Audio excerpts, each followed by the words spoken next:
नमस्कार मित्रों, चैनल आप सभी लोगों का हार्दिक स्वागत करता है। मित्रों, आज के वीडियो में हम लोग समझने वाले हैं पीठासीन अधिकारी को जो मतपत्र लेखा तैयार करना होता है वो किस प्रकार से करते हैं, उसकी पूरी प्रक्रिया आज हम लोग इस वीडियो के माध्यम से देखने वाले हैं। मित्रों, इससे पहले की वीडियोज में हम इन टॉपिक्स को डिस्कस कर चुके हैं। यदि आप देखना चाहते हैं तो जो वीडियो आप देख रहे हैं इसके टाइटल बॉक्स के नीचे ये हैशटैग आ रहा है, इस पर आप टैप करके पहुंच बना सकते हैं उन वीडियोज तक, या जो चैनल का टाइटल है उस पर आप टैप करके चैनल के सारी वीडियोस तक पहुंच बना सकते हैं। चलिए साथियों, शुरुआत करते हैं। मित्रों, ये है मतपत्र लेखा का एक फॉर्मेट। अब इसमें हम लोगों को क्या क्या फिल करना है। सबसे फर्स्ट जो ब्लैंक दिख रहा है, यहाँ पर हम लोगों को विधानसभा जो निर्वाचन क्षेत्र है, विधानसभा संख्या और उसका नाम यहाँ पर फिल कर देंगे। सेकेंड नंबर पे जो हमारा प्रदेश है उसका नाम कर देंगे, और ये लोकसभा और ये संघ राज्य क्षेत्र, इसको हम काट देंगे।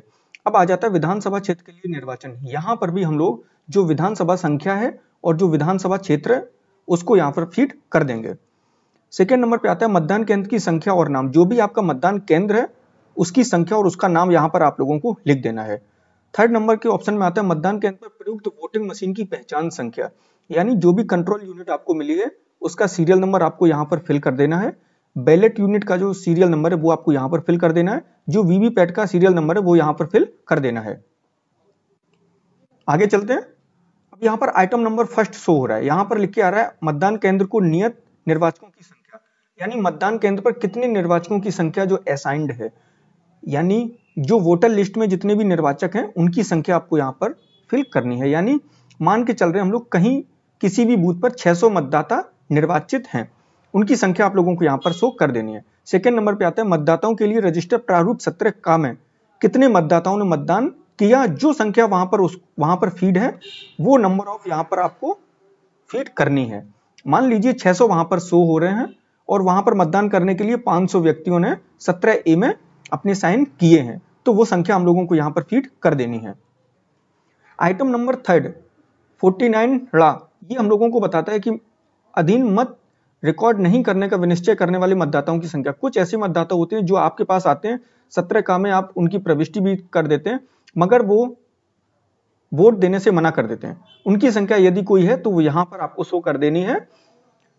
अधिकतर यहाँ पर कोई भी संख्या नहीं होती है, इसलिए हम लोग नील मानकर ही चलते हैं। ठीक है, यदि कोई होता है तो आपको यहाँ पर शो कर देनी है।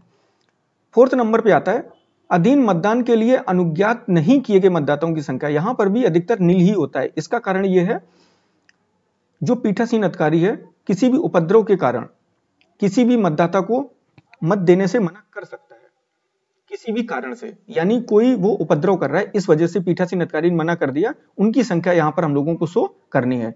इन दोनों में अधिकतर नील ही होता है। यदि कोई व्यक्ति ऐसा होता है जिसे पीठासीन ने मना कर दिया या उसने स्वयं मतदान देने से मना कर दिया, उनकी संख्या हम लोगों को यहाँ पर शो कर देनी है। यानी इन दोनों, जितने भी इन दोनों में व्यक्ति होंगे, इन लोगों ने अपने 17 में प्रविष्टि करवा दी है मगर जो कंट्रोल यूनिट है, बैलेट यूनिट से मतदान नहीं किया, यानी मशीन में इनका बिल्ड नहीं होगा। इस वजह से इन दोनों को हमें घटाना पड़ता है, आगे हम लोग समझेंगे। नंबर फिफ्थ बोलता है इसके अधीन रिकॉर्ड किए गए परीक्षण मतों को घटाए जाने की आवश्यकता होगी। यानी कुछ ऐसे व्यक्ति भी आपके सामने आएंगे जो आपसे ये बोलेंगे कि मैंने जब मतदान किया तो जो वीवीपैट से स्लिप आई है वो दूसरे मतदाता की, जो जिसे हमने दिया है वो वहां पर शो नहीं हुआ है, दूसरा शो हुआ है। तो इस दशा में आपको उनको परीक्षण करके दिखाना है। मगर इस दशा में हम लोगों को यहां पर भी पीठासीन अपने विवेक से काम करता है। यदि कोई ऐसा व्यक्ति आता है तो आपको सबसे पहले उसको समझाना है कि आप देख लीजिए, यदि आप झूठा आक्षेप लगा रहे हैं तो इस दशा में आपके खिलाफ कानूनी कार्रवाई हो जाएगी।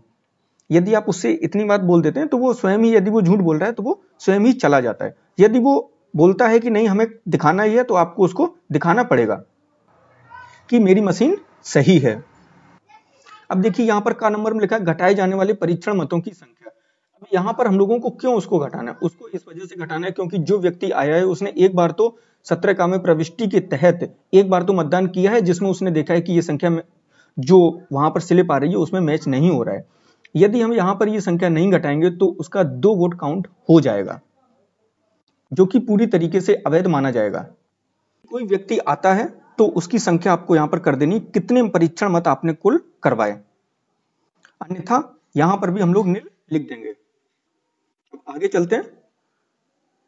यहाँ पर लिखा है कुल संख्या, यानी कितने परीक्षण मत आपने करवाए, और प्रपत्र 17 काम में मतदाताओं की क्रम संख्या, यानी यदि कोई होता है, यदि कोई नहीं है तो आपको दोनों जगह निल लिख देना है। यदि कोई है, बोलता है कि नहीं मुझे चेक करवाना ही है, तो आप उसको चेक करवाएंगे, उसकी यहाँ पर संख्या आप करेंगे। यदि आपने एक उसको मतपत्र एक बार चेक करवाया है, परीक्षण मत करवाए, तो आप यहाँ पर संख्या 1 लिखेंगे, और उस जो मतदाता आया है उसकी एंट्री दोबारा हमें 17 काम में करनी पड़ेगी, ठीक है ना। मान लीजिए पहले उसने 148 नंबर पर उसका सीरियल नंबर था, ठीक है ना, उसने एक मत डाला और उसने परीक्षण के दौरान पाया कि ये गलत है, फिर वो आपके पास आया, फिर आप उसको दूसरी एंट्री करवाएंगे 17 का रजिस्टर में, जो कि किसी भी सीरियल पर हो सकती है। अर्थात जहां तक हो सके पहले आप उन सभी लोगों को कन्विंस करने का ही प्रयास करेंगे। इसके बाद में आता है खा नंबर अभ्यर्थी जिनके लिए परीक्षण मत डाले गए, यानी जिस व्यक्ति ने किस व्यक्ति के लिए परीक्षण मत किया, यानी वो क्रम संख्या 5 पर उसने जो अभ्यर्थी बैलेट यूनिट पर है उसके लिए परीक्षण मत किया, उस अभ्यर्थी का क्या नाम है, वो संख्या, वो नाम हम लोगों को यहाँ पर लिख देना है। और कितने मत उसने चेक किए, 1 किया तो आप यहाँ पर 1 कर देंगे, अदरवाइज इसमें क्रॉस कर देंगे।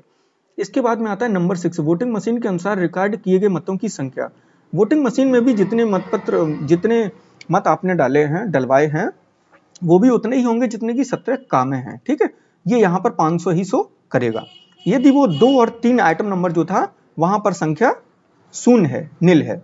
अब आइटम नंबर 7 क्या कहता है, क्या मद 6 के सामने यथादर्शित मतों की कुल संख्या, जो कि ये है, मद 2 के सामने से और मद 3 के सामने जो भी संख्या है उसमें से हमको घटाकर यहां पर लिखना है। किस प्रकार से करेंगे, जो आइटम नंबर 2 है उससे हमको माइनस करना है आइटम नंबर 3, आइटम नंबर 4, उसके बाद हम लोगों को जो टोटल नंबर ऑफ वोट्स हैं वो यहां पर लिख देने हैं।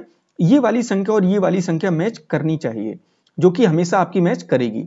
इसके बाद आप लोगों को सामने लिख देना है कि नहीं, कोई भी त्रुटि देखने में नहीं आई है, मेल खा रही है संख्या। चलिए आगे बढ़ते हैं। अब नंबर 8 आता है, उन मतदाताओं की संख्या जिन्हें निविदत्त मतपत्र जारी किया गया है। यदि आपने जारी किया है तो उनकी संख्या यहां पर लिख देनी है, अदरवाइज आपको यहां पर भी निल कर देना है। निविदत्त मतपत्रों की संख्या आपको कितनी प्राप्त हुई है, प्रयोग के लिए प्राप्त कितनी, वो यहां पर आपको शो कर देनी है। कब से कब तक, यानी किस क्रम संख्या से किस क्रम संख्या तक आपको मिली है वो यहां पर मेंशन कर देना है। निर्वाचकों को जारी किए गए कितने आपने प्राप्त, मतलब कितने लोगों को निविदत्त मतपत्र जारी किए हैं और कितने अप्रयुक्त या वापस आपके द्वारा किए गए, उनकी सभी की डिटेल यहां पर आप लोगों को फिल कर देनी है। अब इसके बाद बात आती है आइटम नंबर 10 पर पेपर सीलों का लेखा क्रम संख्या, ठीक है। अब यहां पे क्या होता है, सबसे फर्स्ट नंबर पर आपको कितनी पेपर सील प्राप्त हुई है वो यहां पर नंबर यहां पर आप लिख देंगे, ठीक है। और जो ये नंबर 1, 2, 3 आ रहा है, यहां पर मतदान अपकर्ताओं के हस्ताक्षर आपको करवाने हैं। कितनी पेपर सील आपको मिली है, किस क्रम संख्या से किस क्रम संख्या तक। नंबर 2 पे प्रयुक्त की गई कितनी पेपर सील आपने प्रयुक्त की हैं, वो यहां पर नंबर आपको मेंशन करना है, किस क्रम संख्या से किस क्रम संख्या तक आप लोगों ने प्रयुक्त कर ली हैं। और रिटर्निंग ऑफिसर को कितनी आपने पेपर सील अप्रयुक्त वापस की हैं वो आपको यहां पर करनी है और क्रम संख्या यहां पर नोट कर देनी है। कोई भी पेपर सील हो सकता है आपसे क्षतिग्रस्त हो गई हो, उसकी संख्या भी आपको यहां पर कर देनी है, यदि कोई है, यदि नहीं है तो आप इस पर क्रॉस का निशान लगा सकते हैं। यहां पर डेट लिख देंगे, स्थान लिख देंगे, पीठासीन अधिकारी साइन कर देंगे, मतदान केंद्र की संख्या यहां पर लिख देंगे। ये भाग 2 मतगणना के दौरान यूज में आता है, हम लोगों के लिए उपयोगी नहीं है। उम्मीद करता हूं साथियों इस वीडियो के माध्यम से आप लोगों की समस्याओं का समाधान कर पाया होगा। अगर आपको वीडियो पसंद आया हो तो प्लीज वीडियो को लाइक, शेयर और सब्सक्राइब कीजिए, या इस बेल आइकन को प्रेस करके आप नई वीडियोज की नोटिफिकेशन को प्राप्त कर लेंगे, या अन्य वीडियोज देखने के लिए इस हैशटैग का उपयोग कर सकते हैं। धन्यवाद मित्रों, हमसे जुड़े रहिए, मिलते हैं नेक्स्ट वीडियो में। Thanks for watching.